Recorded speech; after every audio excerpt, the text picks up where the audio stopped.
Welcome, everybody, to the Eat, Sleep, Race podcast, episode 004. I'm your host, Frankie5, my co-host, Brian ESR, and today we have two very special guests, an OG import drag racer from back in the day. Gardella Racing is in the house. Thank you, Gary, and thank you, John, for coming. Yeah, thank you for having us, man. Thanks for having us. Gary Gardella, the driver, and John, what would you say your role is? Crew chief. Crew chief. And in charge. Friend, you could go off the accolades of Gary because I know he's not your run-of-the-mill drag racer. He is a No, he is one of the pioneers, I would say, representing for the East Coast, right? Yeah, I mean, I wasn't there from day one. I was there in the stands from day one, and there was quite a few guys before me on the East Coast, but I followed everybody. I followed Rip, DRT, Sight and Sound at the time, local guy by me, Neptune Arvin. Quite a few guys locally, man. Chris Rado was one of the first guys on the East Coast, so I never want to take credit as the first, but I was there as a fan in the bleachers watching them guys. when you eventually got on the track, did you get to race all those guys Yeah. with them? Like, Yeah. You got our butt whoops by now. We learned real quick. It was an interesting start for us, man. It was me and John. Me and John had a couple buddies also helping us at the time, and it was one heck of a learning lesson right from the start. You know, it was a lot of sleepless nights, and like when I mean that's the truth, man. I didn't know how to build a car. John came along one day with his father. His father was a big part of my life, and He dragged me over there. yeah, and I was a little in over my head, you know, when I was building the car. when you started grassroots drag racer, would you say at the height of your career, would you claim yourself as a professional drag racer? You know, I guess it led to that. You know, that wasn't the goal for me to get involved with it. I wanted to get involved because of the industry, because of the scene, because of the people. It was just my life, you know, it was my lifestyle, you know, and that's where I wanted to be. And people don't understand, like, how important and influential, like, the Dominican and Puerto Rican scene was to me. Like, it meant so much. Like, you know, there was nothing better.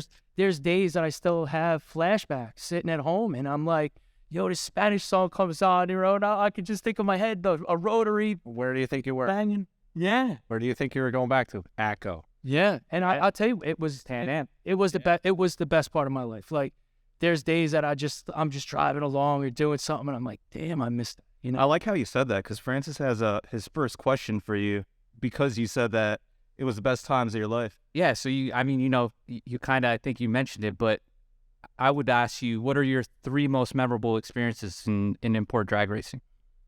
All right, so I'm going to start off with the day I was in one of the last races I had in the Civic. It was at Englishtown, and we raced the Sunfire, Marty Ladwick, and Moose. I'm sure you guys know Moose. Moose is a major part of my life right now, man. He was involved with me with a lot of projects and stuff like that.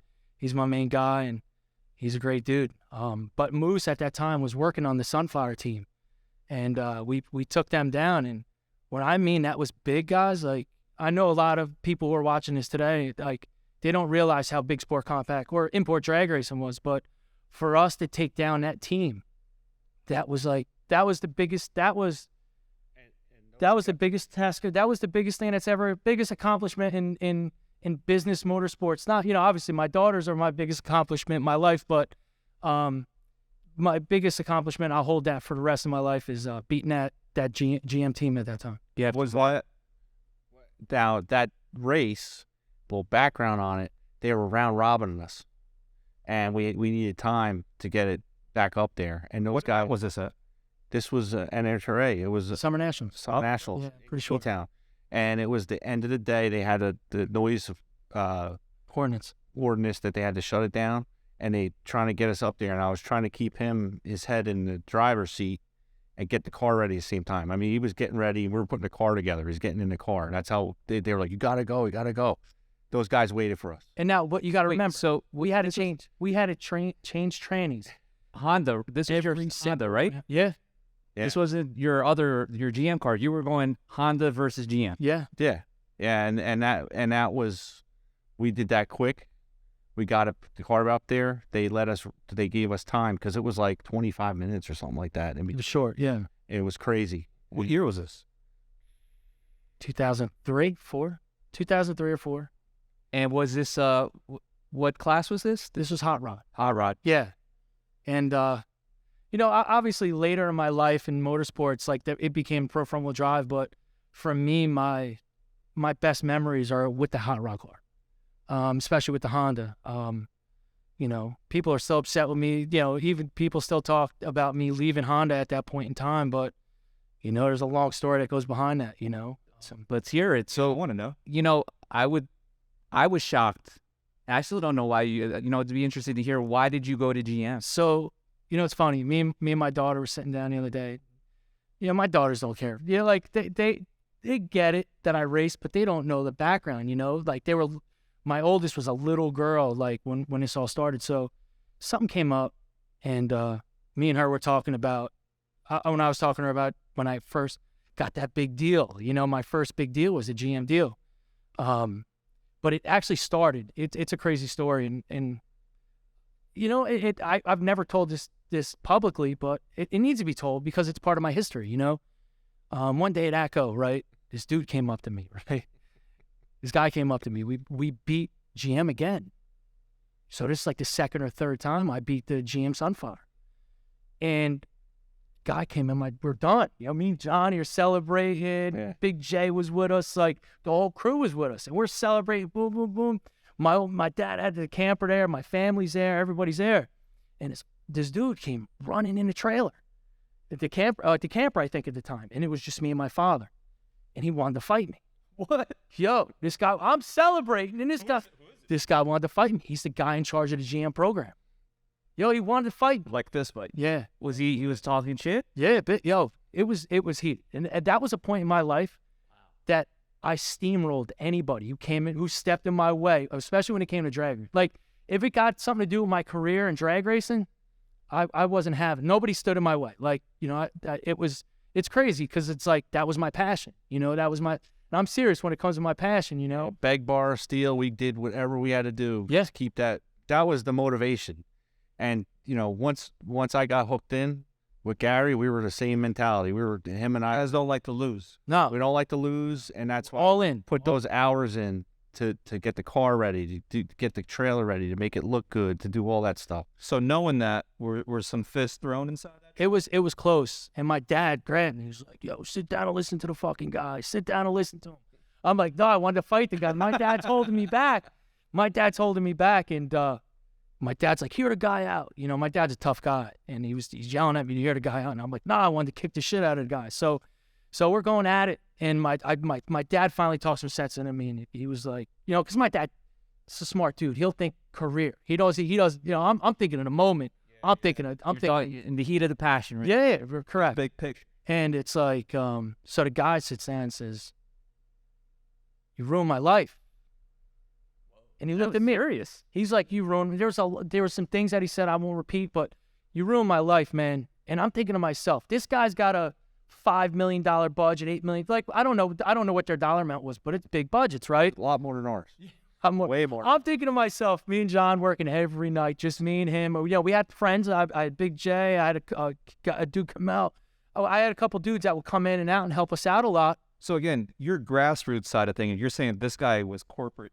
And the guy wanted to fight me. He came at me, bro, hot. And I wasn't having it. And so like after my dad talked some sense into me, I sit down, I listen to the guy, and he told me I've ruined his life and all kinds of shit. So it was heated. So and I'm thinking to myself, I work out of my parents' house, their garage at the house. And so next thing you know, we did a handshake deal, and he says, you're racing for us next year. Oh. And it was like, wow. Like, I'm walking out of this trailer saying to myself, like, man, I don't want to give up on Honda. But I'm thinking about, man, me and John. Yeah, I did these for you guys. I did, because that's when I was going. That's when we were cranking, pushing horsepower. I was looking for cranks. I was looking for blocks. I was looking for heads. And transmissions. Where were you going to look for all of this stuff? Queens, Staten Island, major shady places. How'd you know? Like, how did you? So, Who was it? What was it? what?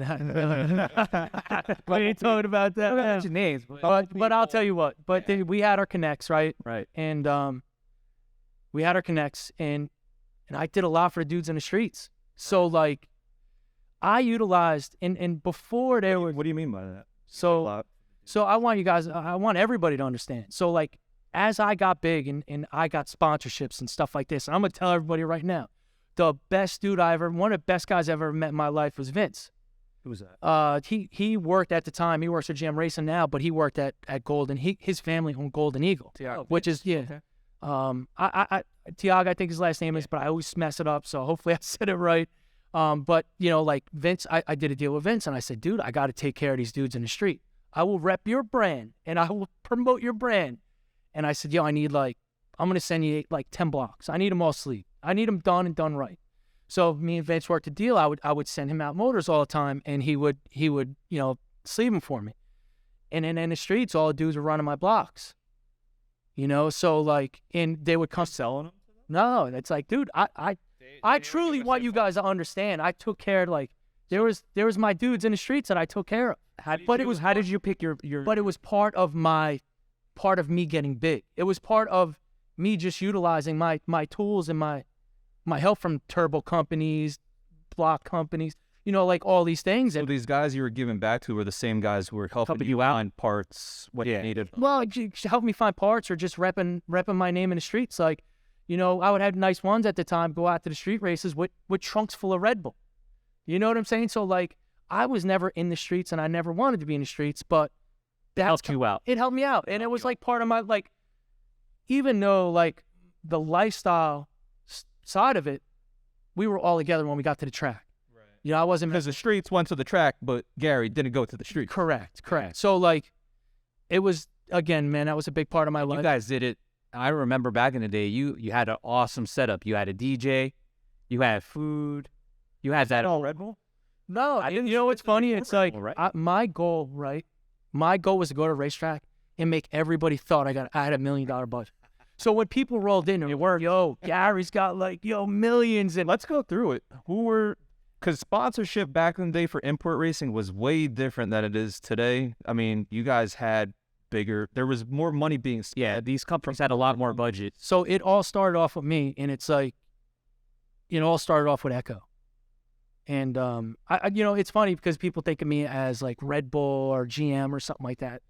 It truly, to me, my biggest sponsor ever was Ecko, because it got me in the door with so much. Like, when I had that back in that company, that led to so much more. If you had, can you roll call like all your sponsors? You're kind of shouting them out right now. Well, it's funny because Ecko led into a couple big companies. So Ecko led into Kicker Car Stereo. I wouldn't have got Kicker on my own. It was a deal that we worked out. We did a deal through Ecko. Everything was licensing. I learned so much about that time about licensing, and it led into Vivid Video. It led into DC Sports. People probably don't even know what DC Sports is, but it was an exhaust company, an intake company at the time. The company was huge, man. Well, you said Vivid Video. Yeah. I don't think most of our listeners know what Vivid Video is. Yeah, that was when I came through with sponsors, man. People were like, their jaws would hit the floor, bro. Like, it was a porn company, and it's like, yo, like we had it, like we brought them out to the track, like we brought women out to the track with us, like for real? Yeah, when we did Nopi Nationals, we had. Yeah, they were there. Yeah, it was. You know what? Sierra brought porn stars to the track. SEMA convention, they were there signing autographs. This was like that was the first year. That was like 2000. But that's Was your wife around back then? Honestly, man, she was, and like we were young, so she was going to school, she was doing her thing. Did you think that was cool? Like, yo, Gary's got porn stars at the trailer with. I don't think any of my family thought it was cool. I'm gonna tell you the truth. Probably only you and Rich thought it was cool. Yeah, my Probably said you're doing it for the money. Yeah. But again, man, guys, this led into so much more. I never thought that it would.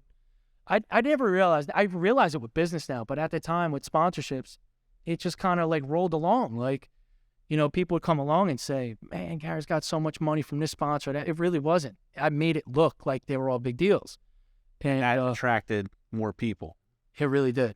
Yeah. And that's where we would have other companies come up to us and say, hey, like, man, you're doing such an amazing job, promoting and stuff like that. It was all smoke and mirrors, and but it worked. It worked for its time, and it did really well, and even when everything stopped with Ecko, it was fortunate because I really went one season on my own, and then Red Bull came on as an athlete sponsor. Sick. And You're the first. Are you the first? Yeah, import. Oh yeah. It's definitely first guy in motorsports outside of that big realm of Right, on esports sport. too, right? Yeah. So there was a few athletes before me, even with Red Bull, like Travis Pastrana was on with them before. There was a couple dudes like in the skate community or surf community that were on with them. But for the most part, like I was early days. Put it this way, when it came to me, I got a young guy by me. This kid got John by me. Jersey Johnny came to me and he's like, I got this. I heard about this. I don't know if you guys know Jersey Johnny. He's a good dude, man. But he came to me and he's like, there's somebody from Red Bull is interested in sponsoring. I'm like, what's Red Bull? I didn't even know what it was. Yeah, because energy drinks weren't really. No, it wasn't too big. And after I looked into it, I seen that there were motorsports and stuff like that, like F1. It was awesome because they came in on the athlete side. They didn't come in on the car side, So they wanted me as, just a sponsored athlete. That went on for about 2 seasons, and then we worked with them. Then we started the Pro Front Car, and they became the main sponsor on the Pro Front Car once a Pro Front Car came out. You put a lot of work in on that. Yeah, we did. And it's a thing. And that's why it was, for me, it's so tough that there was no social media at the time.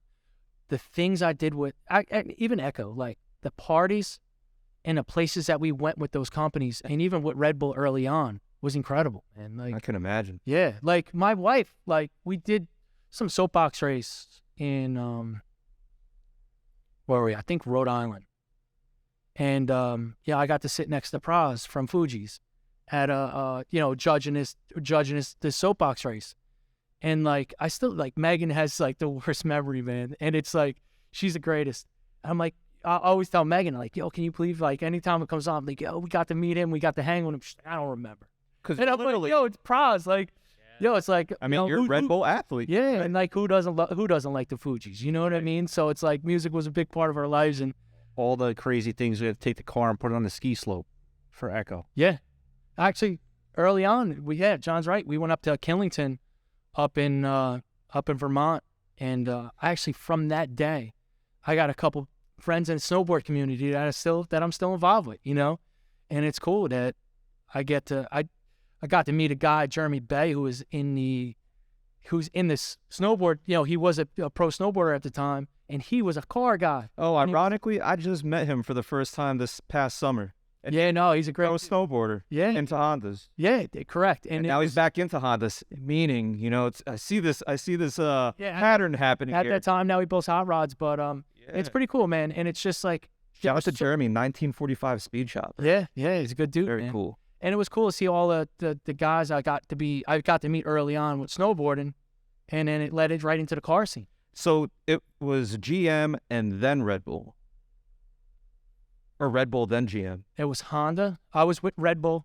So Honda sponsored me as an athlete for... Oh, I didn't even know that. So You had a Honda sponsorship. Honda? No. So Red Bull sponsored me in the Honda as an athlete. Okay. As an athlete for, I think it was 1 season. I don't know if it was 2, but at the second or third season with Red Bull, they became the title sponsor of the Pro Front Car.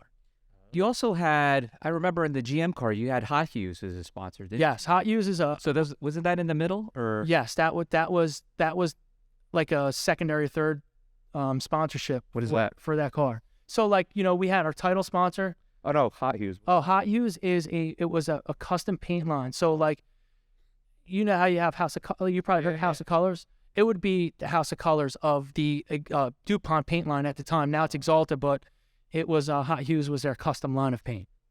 It was a horrible logo, bro. And yes, It was a horrible logo, but it was a nice product. the car wasn't wrapped at that point. It was painted. Oh, wow. Yeah, that was scary. to do a custom paint job on a race car. But it's cool because it's their paint, right? I mean, Oh, actually, I'm sorry. I mean, now you reminded me that they actually came on as a title sponsor on the hot rod GM car, the Cobalt. So like, not I mentioned you guys the Pro Front car, Yeah. but they were on the hot rod car first. at your peak, how many GM cars did you have? I would say, because we had like our dualies, we had a couple dualies, we had some personal cars, we had a couple race cars and stuff like that. So like all across the board, or just like race cars? Oh, I didn't even know that. I was just thinking race. Oh, they took care of me personally too. Yeah, that was good. Support vehicles. Support vehicles. You get one too, John? No. Yeah. I had My- a dually. I had a dually. My wife still roughs me up over this, but like when we got the deal and they're like, yo, you can have any car you want except the Corvette. I was like, yo, I want like that minivan, an Uplander, like whatever it was. And she was like, what? How many So- years was the GM deal for? 5 years, maybe 6 years. Well, no, the GM deal went on because of drifting. So Yeah, like I think maybe 6-7 years possibly. Yeah, but the drag stuff was what? 05,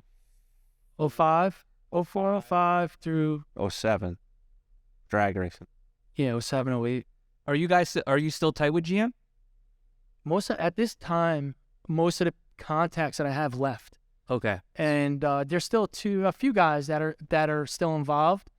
You know, what's so hard for me, man, is I really don't keep in touch with many people anymore. It's all my own fault. You know, I get so busy with family and business that it kind of like, you know, I lost a lot of, I can't say I lost friendships, but, you know, I just get so mixed up and I get so, when I'm passionate about something, like I'm into cycling right now, that like any extra time goes into that. So it's just an excuse, man. I'm a guy of a lot of excuses. And that's why we appreciate you making the time to be with us tonight. 'Cause Yeah, we man, know you thank got a lot going on. That's going to be one of our end questions. What are you working on now? Because I personally know you got a lot of businesses. So if you guys want to know what Gary's up to, you got to wait till the end of the podcast. I mean, Francis asked for top 3 moments. We got one. I don't know. Is that one? Is that all? But actually, hold that thought. Yeah. I wanted to ask you decided relationships with GM because I wanted to ask you this question. Did you really think the Cobalt was going to sell in the sports compact industry? No, I didn't. No, I didn't. To be honest, man, like I was still such a fan of Honda. They Right. wanted it to be the Civic. They wanted it to be the Civic. Yeah, And as a fan of import drag racing, it was import sports compact. I'm like, what the hell? Like, I think they could have did a better job marketing it right from the start instead of coming out with a supercharged car. You know, because originally when it came out with the SS, it was a supercharged Cobalt, and it's like, yo, like in our scene, bro, like how many cars you guys come across? If it was turbo, it might have had a chance because a block is a good block, you know, performance-wise. yeah, but the styles, I mean, Nah, you know, it's just like Hey, they tried. they tried. They put a lot of money into it. Yeah. You know, Well, thankfully they tried because Gary got a deal out of it. That's right. It was the motor deal with the guys, you know, it wasn't even for me. It wasn't even the money with the GM deal. It was the access to the parts and the engineering. I mean, dude, John, not me, but John spent time in a wind tunnel. Like how amazing is that? Like the dynos and the turbo technology. Like, you know, to be part of even Precision Turbo at the time, like to be part of that team and early on with Harry, it's like just the people me and John surrounded ourselves with were incredible. I think it's because of your trials and tribulation with the Honda. You guys are like, this is too much. Well, it was Right? a lot to run the car and build the motors. It was a lot. It was a lot of work. It was a lot of maintenance. It was a lot of, you know, you push it hard, you get a brake stuff. Right. Well, you say that, John, but you're also forgetting you were a truck driver, you were a team captain, A jack you're of yeah, I'm jack Those, mini trees. those engines that wore me out. Once we got towards the end with the X-Track, when we got the good trans in there, that was a lot of work. Tell these guys about that day that me and you rolled up to Ecko, and we were like, it was a crazy couple days, and we were like, yo, let's go test. Go ahead, tell them, John. Which day was that? The day you put the head gasket on upside down? That was in Canada, and you and Jay did it. Guys, Early on, Gary and Big J and I and the old man went to Canada to do. It was like exhibition runs, wasn't it? yeah. Exhibition runs at one of the Actually, yeah. My boy, George Sheordis. What's up, George? Yep. We went up there and it popped the head gasket, right? And we stayed late, you know, thrashing late. And somebody put the head gasket on upside down. We don't know who it is, do we? Which one? Were you guys burning the midnight oil? Is that what? Our whole lives It was 2:00 in the morning. our whole life, bro. Like, And we we cranked didn't it. sleep. What happened? We cranked it and the oil just pumped out. I said, did you guys put that on upside down? Oh, You know, and I'm sure most of the people out there listening to us right now who've done the B series know that head gasket is, you gotta pay attention. You can't do it with no sleep. Well, like no sleep for days. There's too many Red Bulls. Yeah, it probably was, man. you crashed. You probably crashed drinking all the Red Bulls. We crashed too often, man, and it was too many nights of no sleep and travel. And I can't believe me and John made it to the racetrack half the time. Like, we didn't fall asleep behind a wheel or something like that, because it was like that. It was that rough on us. So Gary, when you were doing all the NHRA, all the events back then, were you riding in the rig? I worked full time. Okay. So our family business, County Line Auto Body, like, I was, even though I raced and I pretty much, you would consider me racing full time, I was still at the shop full time. So, like, if I could work up till 4:00 on Thursday, 5:00 on Thursday, and race to Newark Airport from the shop, and like just make my flight, that was every single weekend. So John was driving. John was driving. John was in a truck, and I worked full time. And dude, Sunday night, Monday morning, I'd be back out, and John would be back onto the road to the next city. John, you were solo? Yeah. Oh, wow. Yeah, I did. I did cross country a bunch of times, and like it was, like Gary said, you look back at it and you go, how did I do that? How come I didn't stop and smell the roses, right? And just to check out what happened, because so many cool things. Not that I missed out on it. It was just I was on the go. We were gonna go win this race. Because technically, I think you said it before, your team was 4 or 5 people, right? Yeah, volunteers, and I was only one, luckily, on the payroll at that time. Oh. After a while, you were able to work that out, because it was a lot. We were doing, like Gary said, we wanted that thing to look like $1 million, and it was a lot of prep work. It was a lot of prep work. A lot of people helped. That car always went to the track clean. Truck was clean. Trailer was clean. And that was a big part of our deal. Like, I always had to make sure it looked nice. Out of all those events you were cross country for, that leads us to the next question. Second memory. Second memory. I'm gonna probably say the day, and it's not just the award. It was the day of, and it was at the NHRA Museum. I got called up for the Urban Racer Driver of the Year. Oh. And like, Big shout out to Jackie and Preston. oh, dude, those guys, yeah, you ain't kidding, man. Jackie and Preston were a big part of my career. I mean, Brian, we talked, like, social media wasn't part of that. It was magazines or online magazines. UrbanRacer.com. Yeah, everybody was on there. When I first started, like, you got to go on here and check this out. And I'm like, I started reading all the crazy stuff that everybody was doing with these cars. I checked it the other day, and it's gone. It's gone. So It's gone. I still, like, it was, for me, it was Urban Racer Honda Tech. Just nonstop all day, man. I'd be trolling them sites. And yeah, we should ask Jackie and Preston to bring that website back up with all those pictures. I think they need to get on a podcast. Yes, we gotta get them. I think they need to be on a cool. podcast, because Cool. those are true OGs to me, man. Like, but when I won that award from that, so we won a championship that year, and they were talking about they were talking about the award, and they were getting ready for the presentation, and not even a thought in my mind would I would get something like that. Like, you got to remember, I'm racing with guys like Aura, I'm racing with Abel, my all-time idol is, Ron and Ed Bergenholz. At this time you got the award, were you in a Honda or in the GM? In a GM, and it's like, those are like truly like my idols growing up, and like, I would never, like, my peers, man, like, how can I get picked for an award like that? When I got Ed Bergenholz sitting in the same room as me, like, I felt like even when I got that award, I should have handed that over to Ed, because Did he ever at some point get that award? listen, Ed deserved everything.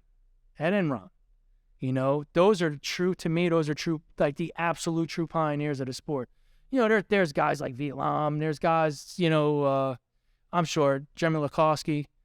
There's still true guys that are like well before, before me, way before me.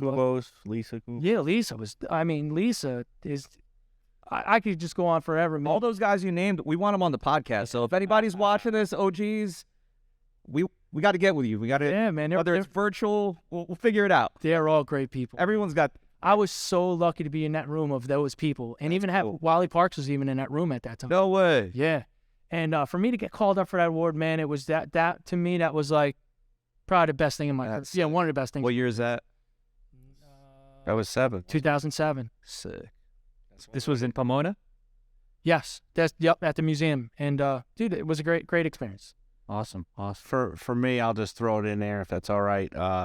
When we raced at Indy with NHRA, with the big guys, when we were there for the Super Bowl, right, for the big race, when we got to go in front of Pro Stock Bike, Pro Stock, Top Fuel, we raced in front of them. The stands were packed.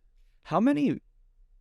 So that's interesting you brought that up. So how many races did you actually race with like the Top Fuel cars? 3 or 4. Yeah, that was cool. That was a great experience. Like, even John says that would probably be the next on my list. That event, that U.S. National, when we won the U.S. Nationals. The stands were packed, full NHRA event. Yeah. And you and Jason Hunt had a burn down, and the stand, like, you don't know this part, Gary, because you're in the car. They were roaring, and you just did your thing and you clicked it off. Wow. And Did you win that race? Yeah. I just heard That was a burn down yeah, instead of burn out. Yeah. No, you burned them down at the tree. at the Yeah. tree. So Burn down. Whoever goes in first, right? who went in first on that one? Dude, John might know better than I I do. don't even remember. I just remember it was I forgot the starter's name. Bill. NHRA. Bill passed away, but Bill, he started counting, just like I saw on TV all those years watching it. He started counting down, and I was like, get him, Garrett. I wanted him to win so bad. And you guys both went fast numbers. They both went high. Like, they were low 7s, and they were like over 200 miles an hour. That's awesome. Yeah. And it was just phenomenal. I turned around, and But all that's- the pro cars were there. come on, man, you got to give the best part of the story. What? That weekend, how many motors did we blow? We went to the track all with of 3 motors. Tell them how many motors we blew up. We went with 3 motors, but tell them how many we blew I up. think 4. Because Four. because we were putting them together, trying to get another one. So Because I think it was more than that. I think there was something wrong, and it was probably something with the fuel injection, or probably the computer or something. But no, we had injector issues. no, Gary, it was the stickiest track we ever raced on. That was and we were running under power for the longest we ever were, and it was crazy on the tune-up. I might have to check with Job on that. Hey, so were you guys replacing motors after every run? No, so No. I actually, believe it or not, GM really had a good engine program. Okay. So we really didn't have to do it too often. I mean, we would once in a while, but there was something up, like John said, there was something up with it that weekend. Something was off, but I think it was like 5 motors. You guys get penalized for that? Like, did they? No, they weren't oil downs or nothing. Oh, like that. okay. Yeah, so like they weren't oil downs or anything like that. But They weren't sealing after. yeah, and honestly, we wanted to win. So like that was more like, and again, I'll just keep going back. There was more sleepless nights, and that was the story of our careers. I like that. Went to the track with 3 motors, blew up 5. Like, Yeah, we did whatever we had to do. yeah, we're not kidding, man. But to end it with that race and watching in front of Yeah. all the pro. That was the finals. That was the finals on Monday, sick. because it was a Monday, because it goes all weekend. And it was really, really cool. And I never took a picture. We have a couple pictures of Yeah. people had of all the cars lined up, like staged, because they had a long staging lane. Right. And there's some really cool pictures. And I kick myself, but you're in it. We were in it. It was high stress. That's sick. That was really cool. And when you won the championship in that year, that was really cool. At the award ceremony when you got that big trophy, yeah, that was really cool. getting a big Wally, the championship Wally. How big is that thing? I thought about it too late. I should have brought it with me. Should have. I should have been sitting on the table. How, like, it was on the table. Where would that be? It's probably like a double size of a regular Wally. Garrett, The ones like this? Yeah. who would have brought his? Probably would have broke the table. Who would have brought his if he was here? Bergenhol. Bergenhol's in. He's definitely got more than me. How many you got? I got 1 championship, but I would say I got about, I think I have 9 or 10 NHRA wins. Nice. And, it was some were with Pro Front, some were with the Hot Rod, couple were with the Honda. And dude, it was a great career, man. I love it. I love what I did. I wouldn't change a single thing. I work with the best guy in the world that's sitting next to me. Going back to the U.S. Nationals, Is this your third favorite memory? Yeah, I would say this is the third. And it was pretty much wasn't even winning the race. Like, the things that stick in my mind is when we won. Obviously, it was a great moment, but I didn't realize how big the U.S. Nationals was because I wasn't a fan at that time of NHRA drag racing. I was a fan of what we did. Import drag. Yeah, I was a fan of what we did. And So seeing those fans is what, 4 times as many as a big import race? 10 times? no, because it seemed to me, it seems like normal. You know, when we were at Englishtown, Stands were packed on both sides. Yeah. You know, both sides. So it was like, to me, it was like a normal deal. Obviously, I knew it was bigger because it was, but I didn't realize how big it was. When we got to the end of the track and, you know, I won, I was pumped. But the guy who ran GM Racing at the time on the marketing side was, yo, get up on the roof, like, celebrate. Like, I'm scratching my car. I'm not going up on the roof. I'm going to damage it. Yeah. No, you got to get up there and jump up and down and celebrate. I'm like, nah, dude. I'm like, nah, man, I'm not messing my car. You know, I took pride. You know, it's not like I had enough money to go out and rewrap it or, you know, repaint it. I'm sure that's what he was thinking. Yeah, and that was a carbon body too. it's like, nah, I argued with the guy at the end of the racetrack. I'm not getting a fucking car, man. I'm not going to do it. You should have thrown at him like, you don't pay for it? I'll do it if you pay. But you know what? It's again, it went back to my, I guess, I wouldn't say ego, but it went back to me just caring about racing. I truly didn't care about what people thought about me, or I didn't care about like getting photos online or something like that. I cared about just knowing that all that hard work, me, John, and the rest of the crew put in. You know, Moose was with us at the time, and my wife Megan, and you know, Job was there with us. So like our crew and our truck driver Bruce, like I cared for everybody, all the people that helped me get to where I was, like celebrating with that crew. You know, it wasn't about jumping up and down in a car. It was like I wanted to get back to the pit and celebrate with my team. Hey, Gary, you mentioned, I don't know if anyone knows it, but you keep mentioning Job a lot. Who is Job and what did he do? Oh man, so I mean, without him, my career would not have been what it was in motorsports. So early on, when me and John started, Can I tell the story first time? yeah, go ahead. All right, so Joe, we had a problem when we tuned the car first, and it was just, this is when we first got the car running, and Gary's like, oh, I got this company Turbo People. I think Ralphie hook us up with him. Dwayne, Big Daddy, Big Daddy Dwayne. He raced Mustangs. He said, you gotta call Joe at Turbo People. Him or his old man will tune it, right? And we're like, all right. I didn't know who it was. I wasn't in the Mustang scene enough with racing to know that. So he hooked it up, and it was in Long Island. Cooks. It was at that Cook? Yeah, we went up to Cooks to tune it. Yeah, so we went all the way out there, and we drove on the belt with the trailer. People were screaming at us. Yeah, it was bad. All life lessons. Yeah, all life lessons. Yeah, that was fun. So we finally get up there, get the car, start warming it up on the dyno, and Joe goes, I smell antifreeze. We're like, nah, it's fine. Nah, it's fine. It's just, you know, it must be burning off the header or something. And he goes, all right. Right? And he goes, I smell antifreeze again, right? And he's like, well, just make a hit. Go, boost it up. Gary's in the car. Boom, pops a head gasket right away. He called it right off the bat. And that was our start with Job.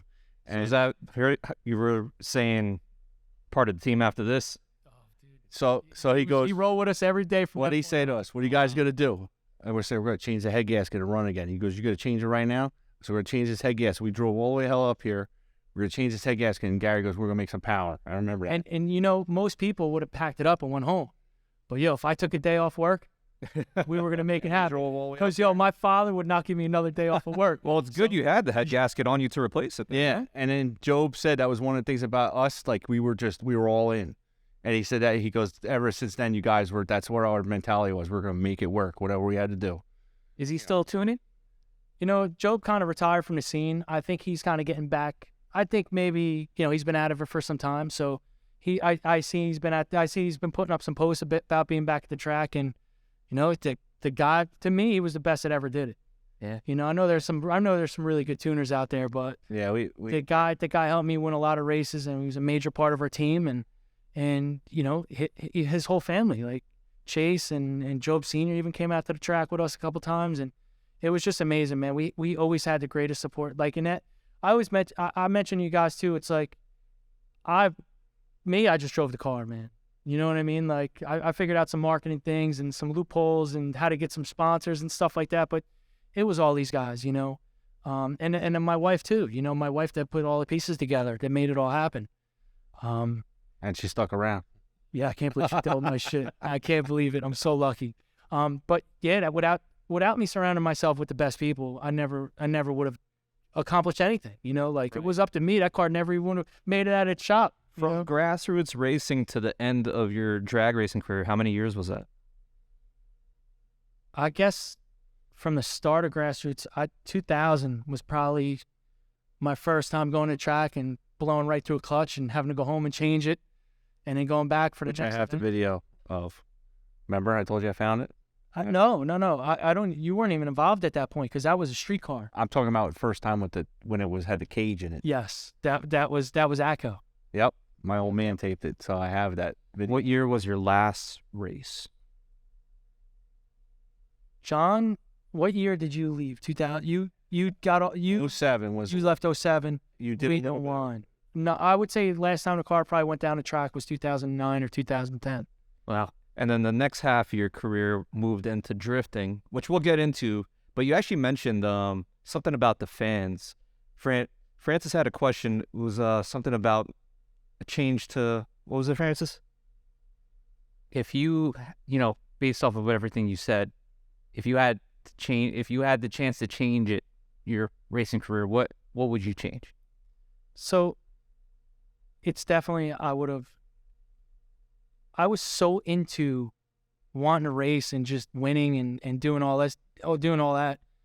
I didn't realize there was how lucky we were to have such a fan base, you know, because social media didn't exist. So it was when we rolled up into the pit after a pass, or, you know, even throughout the day, you guys remember the height of it. It was thousands of people sitting there waiting for my autograph. And I'm thinking to myself at the time, what the hell is somebody sitting up there waiting for my autograph? You know, I'm just, Some people were, you're probably driving through people. oh, well, John was like, let's say John was driving a car, a quad or something like that. There were so many people. He's yelling and screaming, get out of the way, get out of the way. They're waiting for you. Yeah. And you didn't give them time of day. Nothing. Nothing. Yeah, nothing, because, How about a couple autographs? I mean, I would. You take some autographs, but not to the extent they made. Not to the extent that I should have, you know, and to me, it was, my head wasn't in that place. You know, my head was, yo, we got 45 minutes and Javier banging on the table. Let's go, guys. Let's go. And it was like, you know, that's what I'm thinking is like 45 minutes. We got to change the tranny. We got to check the parts. We got to service the car. I was always like, you know, pretty serious about safety, man. So like, I would always go back, make sure the lug nuts were torqued. I would always pack my own chute. Like there was like a lot of things that mentally, like I had like my own routine that I had to follow to make sure I felt safe to go down the track. But then how would you have changed it, being that you cared about all those things and it's still 45 minutes? How would you have had time for the fans? I would say like, at least on the local races, I was tough to work with, man. People didn't, even the volunteers didn't even want to help me because I was so focused, you know, and it was like, I was so focused on getting that car down the track, and not, like I said, man, I steamrolled anybody that was in my way. And even the volunteers that helped me out, and I apologize, guys.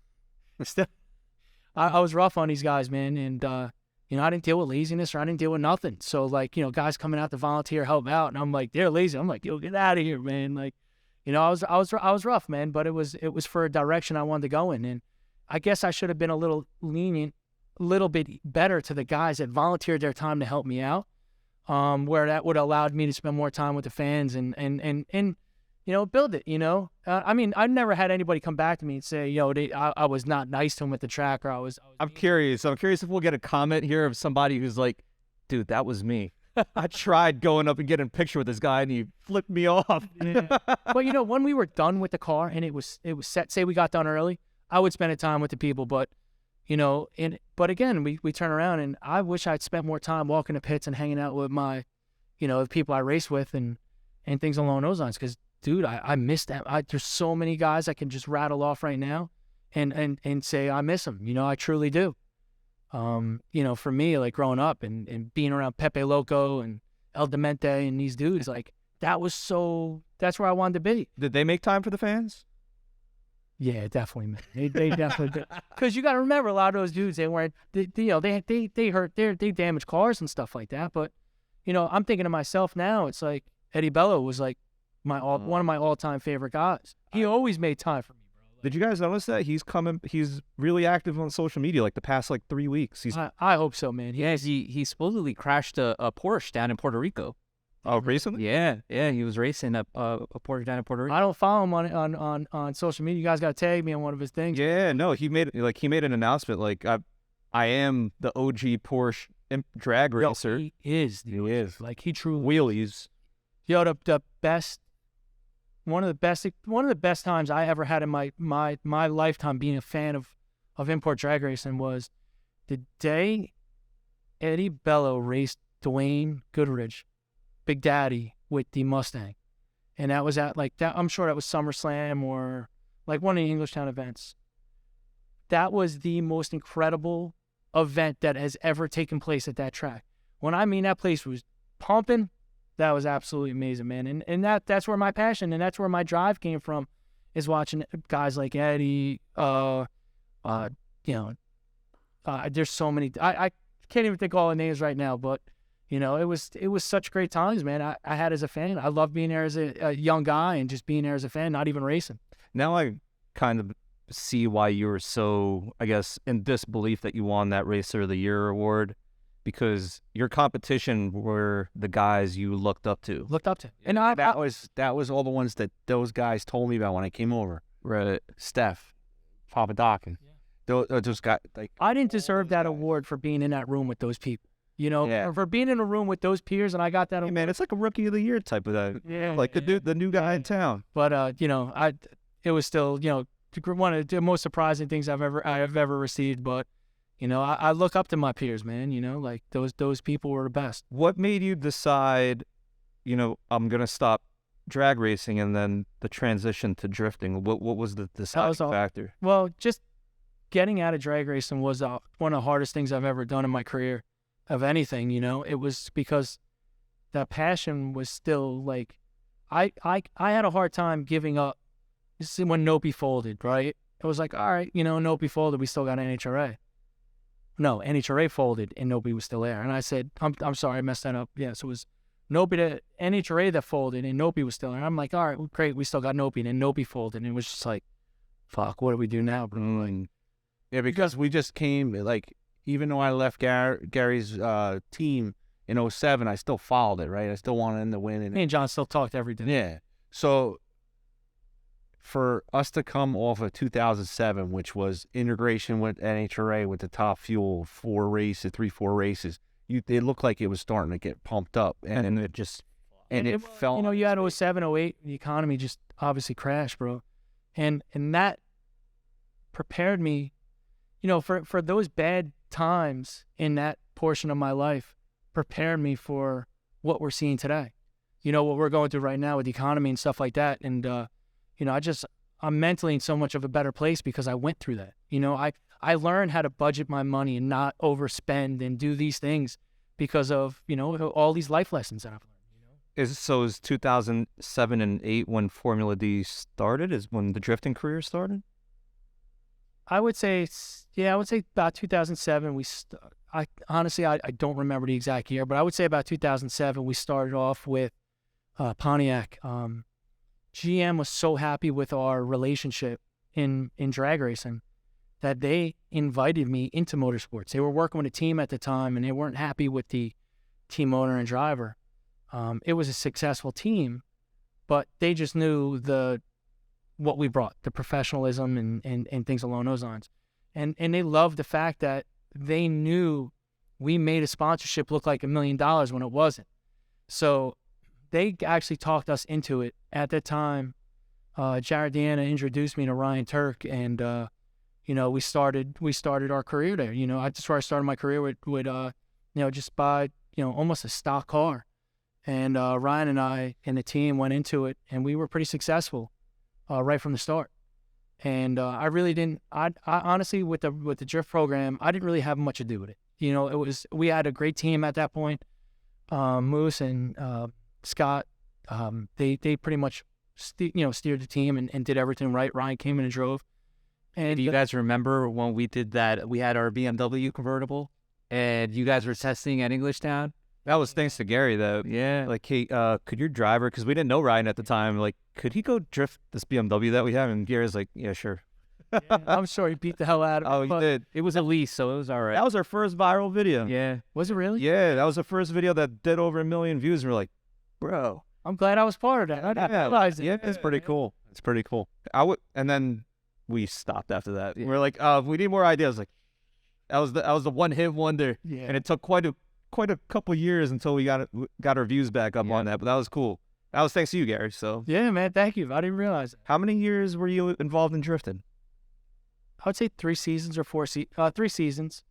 We had a pretty successful team. You know, we got second in the championship. Pretty sure second. Oh, nice. I didn't And know. yeah, we did. You know, overall we did well. This is for Formula D. Yeah, that was another thing, guys. Like, it was so hard for me to transition him from being that guy in sport compact or import drag racing to going there and just not being nobody. Did Steph transition at the same time or No, after? he was before me. Okay. And even Bergenholz was before me. So you had Bergenholz, you had Steph. Those guys were in there. But I think they're still involved, right? yes, yep. So Ron does it on the tire side with Nitto, and Steph still has his program. And he does a phenomenal job. To me, he's Still keep in touch with them? dude. You know, I do. Yeah, I should. You know, and I'm sure, man. Like, you know, I got to start making more time. You know, I'm a year or two away from hopefully getting some of these businesses situated, and I could get more time to spend with some more time. family and friends. You know. Should we get into that? What are you up to these days? Wow, man, I got a lot going on. You know, I got 3 daughters, Julia, me, and Marley. And we, you know, my family's great. You know, we spent a lot of time doing a lot of fun stuff. So I wasn't that dad that was gonna let these girls grow up playing with Barbies all day. And we figured it out. We skateboard, we snowboard, we surf, we do a lot of fun stuff together. You know, but you know, my family's obviously number one, and then it leads into business. You know, me and my brother are business partners in a lot of projects. You know, You mentioned you were working at an auto body, I guess, in your early racing career. Yeah. Still own those body shops? Yep. So my dad started County Line Auto Body in 1980, and he always ran a successful business. And he retired now, and I've always been involved, but we really started to kind of change the direction of the company. I would say about 5-6 years ago. We see that there was an opportunity. A lot of older gentlemen retiring out of the industry, or just getting burnt out from it, because it really is truly hard. It's a lot of hard work. So my brother and I just decided that it would be best that we open up some more locations and let our guys grow within our company, because everybody deserved it. You know, all of our guys were with us long term, and we were able to grow our guys internally, and they have all great careers now. They're all doing very well for themselves, and they pretty much run their own shops. It sounds like you own a couple body shops now. Yeah, so we own County Line Auto Body in Howell. We own Collision Correctors in Bayville, and we own Corey's of Barnegat. So 3. Yeah, 3 locations. New Jersey. All Central and South New Jersey. We're opening up a 4th. We're going through some environmental issues right now with our 4th location. And in between, we started a calibration company, glass company, and we're now dabbling with a few other things. And there's still more room for us to grow. What's a calibration company? So advanced driving assist systems on vehicles, you know, distance sensors, front radars, Oh. autonomous and self-driving and stuff like that. Moose actually mans that company for us. And it's all, you know, it's all programming within the OEM vehicles. Oh, that's cool. So we do a lot of, we pretty much, our company pretty much has all factory scan tools for most companies, for most manufacturers. We don't really utilize much aftermarket tools, but it's mostly all OEM, and that's what our future is. Car guy at heart, obviously. I mean, from the hobby of motorsports. So you took a long break from, you know, motorsports as a hobby and I guess as a part-time career. then you completely dropped out of it and just went on the business side of it. Yeah. Well, my heart's always still been there, man. And it's like, even though I fight it, like I fight that passion, and I found other things. And meanwhile, to fill those, gaps. But, I picked up running. I was doing ultra running for a long time. Oh, no way. Like those 100-mile runs? Yeah. What? So, I was doing actually, world toughest mudders. Not just regular tough mudders, but the world's tough. Like they're separate events. What's the longest run that you've done? 80, I would say 80 something. But no, it's not just an 80-mile run. That's like that's dead winter, like freezing cold, in this rain, snows, like different terrain. Yeah, different terrain. Whoa. So, yeah, that's what I enjoyed. I'd gotten some like crazy knee surgeries and stuff like that. So that led me into cycling, and So you got a bionic knee now? No, I didn't get full blown, like I didn't get a knee replacement, but I've meniscus and ACL and MCL and stuff like that. So You ever heard of this dude David Goggins? yeah. I'm literally reading his book right now. So he was a pioneer of the ultra. Yeah, that's why I heard. So and I utilize a lot of stuff that he says with my career, and Nice. I recommend everybody does it. I've always pushed myself no matter what it was, and I've been doing it in cycling until today. I ain't the fastest with cycling, but I enjoy it, and it's nothing for me to go out and do 150 miles on a bike. Because it's kind of funny that you're following his path. Because when he couldn't run anymore, he went into cycling. Yeah. But then he went into being a wildfire firefighter. Is that next point of your career? No.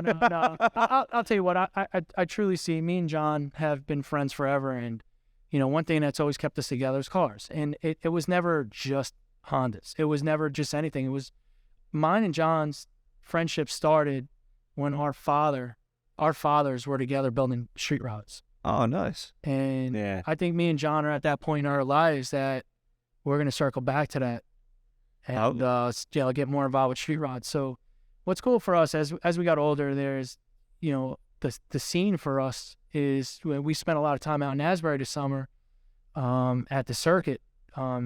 It's just basically Thursday night car show on a circuit in Asbury. And it's just mad cool cars, man. Everything. All kinds of cars. All kinds of different cars. It's not official. It's at the boardwalk. You just go down there and park, and it's really cool. Yeah, so John, No time frame, nothing. Yeah. Well, I was gonna say, right, like because Nopi folded kind of forced you to obviously not do sports compact drag racing anymore. Why not go into pro mod or another type of racing? at that point, when that was the year after, so let's say when NHRA folded, Nopi folded, then it led into IDRL. And we did a couple events with them, but they didn't really truly have a front-wheel drive class. So at that point, Red Bull pulled, GM pulled, and it was like 07, 08. The economy was like really rough, bro. So every budget there was got pulled out. And, I did a year on it on my own, and I truly went broke. Wow. And it was like, again, that was like, I'm glad it happened, because if not, then I don't think I would be who I am today. Like, my wife was with me the whole time. Megan was with me the whole time. So she's been through the lowest of lows. But, I have a strong family, and my mom and dad were always there to support me when I got down to that. But, obviously I was able to rebuild and understand how money works. But you're not kidding. Like, you literally spent it all on racing. Everything. Wow. Yeah. And that's why I had such, for a few years at that time, I was so devastated over, because that was my life. Yeah. It was my passion, So it was actually heartbreaking for me, because honestly, nothing else in the world really mattered to me. And it was that was what was really tough for me. And that's why I had to pick up running. I didn't want to just run. I wanted to go out and just be able to do 50. You know what I mean? And I had to find something to fill out that deal for me. But drifting, even when we got involved with drifting, it just didn't fill it for me. And that was even another form of motorsports that was good, but it was really hard for me. It was hard for me to go to that guy who I was in import drag racing to just some dude. You know what I mean? And So you said you did 3 seasons. Did you? You were the one who stepped away then? so General Motors pulled their budget Oh, at that point, you know, and when GM pulled their budget, Mobile One stepped up. And a Mobile One deal was a big deal, man, but it just wasn't the same. And I wasn't, it's not that I lost money at that point. I would just, it wasn't, the passion wasn't there for me. Like, for when I went broke drag racing, right, I was able to, I still had that passion there, that fire that kept me going for some time. But, you know, when it got to drifting and that budget was just like out, it was just like, I'm done. Yeah. You know? Passion was. Yeah, the passion wasn't there. It wasn't, you know, I respected the sport, you know, like, don't get me wrong. I really, dude, honestly, I feel those guys are the best drivers in the world. It just wasn't what I was into, you know, it wasn't like, I knew if I was going to put that effort into something, it had to be into the collision business. It had to be into something that I knew was going to be successful for my family. And that's why, like, at that point, I was so bitter about motorsports, and I shouldn't have been, you know, and that's why, like, I'm really starting to come back around. It's just about cars in general. I haven't had a nice car, and I haven't had something like, I haven't had anything nice even to drive in probably 10 years. no way. Yeah, and I just picked up a street rod because I want to spend more time hanging out with John. You know, like I told you guys, I really lost a lot of my friendships of just being like, you know, I got a couple friends that don't even talk to me because I don't have time to call them, you know. And it's like, you know, me and John are so close that I want to get back out on, you know, out in Thursday nights, going out to the, you know, checking out the house. So you already did pick one up. Yeah, I picked up a 34 Ford. So John, Gary picked up this hot rod. You laughed. Well, why'd you laugh? Because it's cool. I think it's cool. Yeah, I think it's neat. I think it's something that we both enjoy, and it's a lot of fun. I have my old man's car. My dad's passed, nice. but What is it? 1948 Ford Coupe. Okay. So, you know, it was my dad's, so it's very special to me. But having the chance to go out with his old man, the car that my dad and his dad built, we went out the summer. this past summer.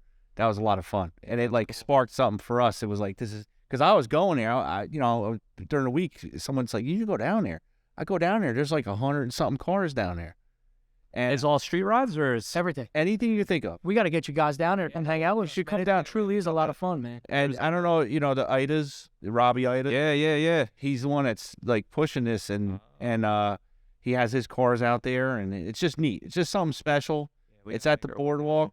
You go have a beer, go walk around. It's not just a car show. It's in Asbury Park where they're fixing it up. It's a lot of things. But there we go, man. It's that, again, it's not the cars that are getting me into it. It's that lifestyle, you know. So to go out and hang out with people again and seeing a scene again Yeah. is important for me, you know. Like, and that's what got that you was what started. sparked my interest in original, Right. you know. And Right. it's like, you got to go out here and see that scene again and see, you know, obviously it's a little bit different. Some older people now. It's not that young scene, but you know, I'm willing to accept it, man. I'm old now. You know, I mean, it's been a long time. There's all different aspects to it, especially here in New Jersey. Unfortunately, you're talking about the good car scene. There's also the bad car scene. What do they call them? The sideshows, takeovers. You guys seen that on? So Yeah, it's crazy. They did it down in Wildwood, you know, when they had one of the car shows down there on the. and they did a takeover. They did a takeover, and I think someone got hit, which is, you know, it just really kills the sport. And you know, why? It kills the scene. Yeah, it just it makes it not. You know, it's the cars culture, car scene from, you know, technically the takeovers are the street racing of back in the day, which, you know. You know, and you're right. They would shut down a BQE. They would shut down certain roads, and you know, they would race out there. So it's still kind of the same thing, you know, like, you know, I wasn't out there, you know, in the street scene, but, you know, the stories I would get from Shorty, he'd call me up every night or call me up that next morning. I'd be going to work. He'd be coming home from wherever he was racing at, you know, and we would be on the phone. He'd be telling me, yo, this happened last night. We did this, we did that. And then like I said, I had a couple other dudes out in the streets, and that was wild, man, these stories. So you mentioned that. Have you ever gone to watch a street race or no? Just I really tried to stay out of there because, you know, I feel like at that point in time, like my name was so big then that I had such a good relationship with everybody, but I never wanted to put myself in the mix of things because the things that took place at that time, you know, especially with a couple guys I was close with from the streets, it just nothing good came from it. You know, there was a lot of things that took place, and I didn't really want to surround myself with that, you know? I mean, you could go to the drag strip on a Wednesday night, you know, test and tune, or you could go in the street and they got to run from the cops or do, you know, or something bad happens. And it just was, I never had the interest in it either. We were so busy working all night long and trying to get these cars, you know, get the car ready, that we didn't really have time to go out. You know, every weekend or every night, me and John would be in the shop working. Kept it professional. We tried the best we could, you know. Yeah. No, we appreciate it. You mentioned a lot of, you know, throwback names. Again, if you guys are listening, any OG import racers, we'd love to have you on the podcast. Gary, appreciate you guys. No problem. What we're going to do is I think that we need to talk to Ron Bergenholz. And I think that when Ron comes out for Formula Drift. Oh, that'd be a good time to get him. Can I negotiate this deal? Yeah. All right, I'm on it. That's a good reason for you to talk to Ron. We'll call him tomorrow. And then you're gonna sit down next to Ron. We'll get you on the same podcast. And he's got some great stories, man. You guys would love having him on here. Ron's a cool dude. Yeah, he is. Hey, that wraps us up. Podcast episode 4. That's right. If you guys enjoyed what went down tonight, make sure you like, comment, subscribe, follow. Gary, you have an Instagram. Yeah, Gary G 44. Instagram, Facebook, but I don't check Facebook. Just hit me on Instagram. That's cool. Hey, appreciate you. Hey, we didn't even get to one more question. So Gary does the collision. What are you up to? Are you still involved in cars at all? I work day to day. Manage a branch for a heavy equipment company, Caterpillar. So, you know, I was started as a technician and worked my way up through management. So Nice. doing, you know, ever since leaving the race team, I went and, you know, worked my way up. Yeah, so still doing kind of Still rental, yeah. Still there, yeah. That's what's up. Different aspect of it, but yeah. Are you on Instagram?